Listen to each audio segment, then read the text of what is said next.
पाई क्या होता है, क्या है, और यह फार्मूला किसी सर्किल में circumference is equal to 2 pi R किधर से पैदा हुआ, किधर से आ गया, यह बात भी समझाएंगे। किसी साइज का यानी रेडियस का लेंथ, एक एवरेज लेंथ लेकर के, ठीक है, उस साइज का सर्किल लिया गया, इसके सरकमफेरेंस को मेजर किया गया और लेंथ जितना मिला लिखा गया। फिर इसके डायमीटर को मेजर किया गया और उसका लेंथ लिखा गया नीचे, बट्टा के नीचे। इस दोनों का रेशियो कोई एक नंबर मिला, कोई एक कांस्टेंट नंबर मिला। अब सर्किल के साइज को काफी बड़ा कर दिया गया। इस बड़े साइज वाले सर्किल में सरकमफेरेंस को मेजर किया गया, डायमीटर को मेजर किया गया और दोनों का रेशियो निकाला गया। तो देखा गया कि जो कांस्टेंट नंबर यहाँ मिल रहा था वही कांस्टेंट नंबर इस बड़े साइज वाले सर्किल में भी मिल रहा है। अब सर्किल के साइज को यहाँ से भी अधिक छोटा कर दिया गया और इसमें सरकमफेरेंस के लेंथ को मेजर किया गया, डायमीटर के लेंथ को मेजर किया गया, दोनों का रेशियो निकाला गया। तो देखा गया कि यही वाला कांस्टेंट नंबर के बराबर आ रहा है रेशियो। अब यह जो कांस्टेंट नंबर था यह एक इरेशनल नंबर था, यह एक इरेशनल नंबर था। कुछ इरेशनल नंबर होता है जैसे √2, √3 जो किसी पोलिनोमियल के रूट के तौर पर अपीयर होता है। जैसे √2 यदि हम लिखेंगे x² -2 इज इक्वल टू 0 तो x इज इक्वल टू क्या मिलेगा, ±√2, यानी √2 इस पोलिनोमियल इक्वेशन के रूट के तौर पर अपीयर होता है। लेकिन कुछ इरेशनल नंबर ऐसा होता है जो होता तो है इरेशनल लेकिन किसी भी पोलिनोमियल इक्वेशन के रूट के तौर पर अपीयर नहीं होता है। चूंकि इरेशनल नंबर है इसका डेसिमल के बाद डिजिट कभी इंड नहीं होगा और कभी रिपीट भी नहीं होगा डेसिमल के बाद डिजिट। और साथ ही साथ ऐसा इरेशनल नंबर है यदि किसी पोलिनोमियल के रूट के तौर पर अपीयर होता तो ये सब तरीके से भी लिख सकते थे।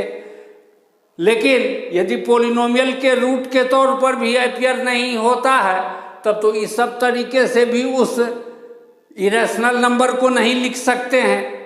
तो फिर उस इरेशनल नंबर को एग्जैक्टली कैसे लिखे, दशमलव के बाद डिजिट कभी खत्म नहीं होगा न रिपीट होगा तो जिंदगी भर लिखते ही चले जाएंगे तो भी उसको नहीं लिख पाएंगे। आखिर लिखे तो कैसे लिखे। तो सोचा गया कि उस इरेशनल, इस तरह का जो इरेशनल नंबर होता है जो पोलिनोमियल के रूट के तौर पर अपीयर नहीं होता है, इस तरह के इरेशनल नंबर को ट्रांसेंडेंटल नंबर कहते हैं। Transcendental number. तो यह जो कांस्टेंट नंबर मिल रहा था यह इरेशनल था और इरेशनल में भी ट्रांसेंडेंटल था। तो एग्जैक्टली लिख पाना इसको संभव था नहीं। एग्जैक्टली यह नंबर है, इस बात को डिनोट करने के लिए एक सिंबल पाई का यूज कर लिया गया। एक सिंबल यूज किया गया पाई। यह पाई एक इरेशनल नंबर है, ध्यान दो, पाई एक इरेशनल नंबर है। पाई एक इरेशनल नंबर है, रैशनल नहीं है। इसीलिए पाई 22/7 के बराबर नहीं होता है। 22/7 एक रैशनल नंबर है, जबकि पाई एक इरेशनल नंबर है। पाई का वैल्यू 22/7 के लगभग में, अप्रोक्सीमेट में, काफ़ी निकट का वैल्यू होता है। इसीलिए प्रायः पाई का अप्रोक्सीमेट वैल्यू 22/7 हम लिख देते हैं, लेकिन पाई का एग्जैक्ट वैल्यू 22/7 नहीं होता है। पाई है एक इरेशनल नंबर, जबकि 22/7 है एक रैशनल नंबर। सिंबल पाई का यूज क्यों करना पड़ा? ऐसा इरेशनल नंबर था जो ट्रांसेंडेंटल है, एग्जैक्टली लिख पाना संभव नहीं था। तो इस इरेशनल नंबर को एक एग्जैक्टली लिखने के लिए किसी सिंबल का यूज करना जरूरी था। जब हम पाई लिख देते हैं तो अर्थ होता है exactly equal to this irrational number, जो कि इस किसी भी सर्किल में इस दोनों के रेशियो के ठीक बराबर होता है, exactly equal to that number. तो सर्किल चाहे किसी भी साइज का, सरकमफेरेंस बाय डायमीटर पाई के बराबर होगा। यह तो प्रयोग पर आधारित निष्कर्ष है, जिसको जब नाप जोख करके प्रयोग किया जाता है मैथ में, तो इसको कहते हैं empirical result. Empirical result. Pi is not equal to 22/7।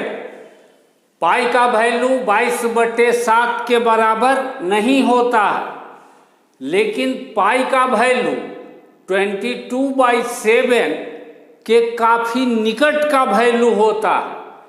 इसीलिए हम यह कह सकते हैं कि pi is approximately, not exactly but approximately equal to 22/7। यह बात समझ में आ गया? चूंकि किसी भी सर्किल में सरकमफेरेंस बाय डायमीटर का रेशियो इरेशनल नंबर पाई के बराबर होता है। यदि सर्किल के रेडियस को हम r मान लें तो डायमीटर 2r के बराबर हो जाएगा। डायमीटर के जगह पर 2r लिख दिए, is equal to pi. 2r को राइट साइड ले गए, ऊपर में यहाँ पर सरकमफेरेंस बचा। सरकमफेरेंस इज इक्वल टू, इसको राइट साइड ले जाने के बाद 2πr। यही तो है फार्मूला, यही है फार्मूला जो प्रयोग पर आधारित रिजल्ट है।